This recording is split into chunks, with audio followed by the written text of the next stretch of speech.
দান করুন।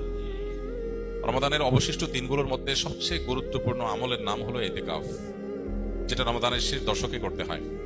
ইতিকাফ অবশ্য রমাদানের প্রথম দশক, মাঝের দশক, এই দিনগুলোতেও করা যায়, একদিন দুই দিনও করা যায়, কিন্তু মাসনুন যে ইতিকাফ নবী করিম সাল্লাল্লাহু আলাইহি সাল্লামের রমাদানে, সেই প্রতিষ্ঠিত সুন্নাহ নবী সাল্লাল্লাহু আলাইহি সাল্লামের রমাদানে, সেটি হলো রমজানের শেষ দশকে ইতিকাফ করা।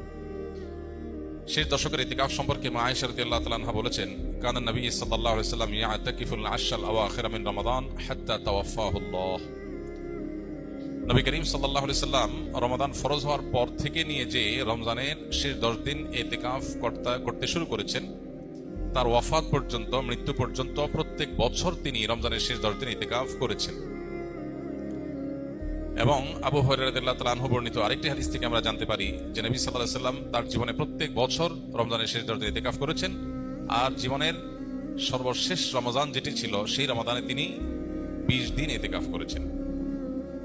যে আমলটি প্রিয় নবী সাল্লাল্লাহু আলাইহি সাল্লাম জীবনে কোনো বছর, কোনো রমজানে একবারও ছাড়েননি, আমাদের সমাজে বেশিরভাগ মানুষের জীবনে সেই আমলটি জীবনে একবারও করা হয়নি।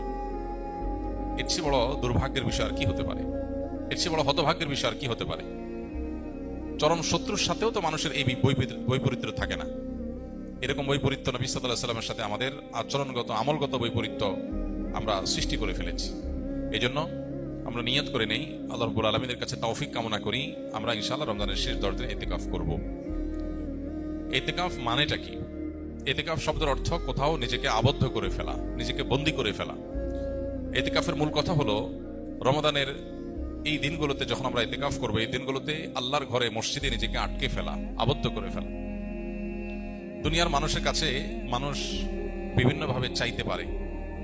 চাওয়ার চরম সীমা হলো, চাওয়ার সর্বোচ্চ লেভেল হলো যে কারোর গেটে গিয়ে বসে পড়া, পাও ধরে বসে পড়া, যে না দেওয়া ছাড়া যাচ্ছি না, যে কোনোভাবে আদায় করার জন্য পণ করা। আল্লাহ রাব্বুল আলামিনের কাছে আমরা সারা বছর দোয়া করি, মুনাজাত করি, চোখের পানি ফেলি, তৌফিক অনুযায়ী কম বা বেশি, কিন্তু ইতিকাফের আমলের মাধ্যমে মূলত আল্লাহ রাব্বুল আলামিনের ঘরে এসে কাঁথা বালিশ নিয়ে, গাঁটি বসকা নিয়ে আমরা একরকম বসে যাই আল্লাহর ঘরে, যে আল্লাহ তোমার মাগফিরাত নিয়েই আমি যাব।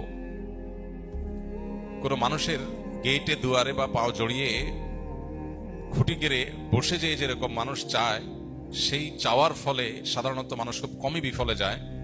ঠিক একইভাবে আল্লাহর ঘরে ইতিকাফ করতে এসে একদম খুঁটি গেড়ে বসে যাওয়াটা, এরকম চাওয়া অনেকটা। এই চাওয়া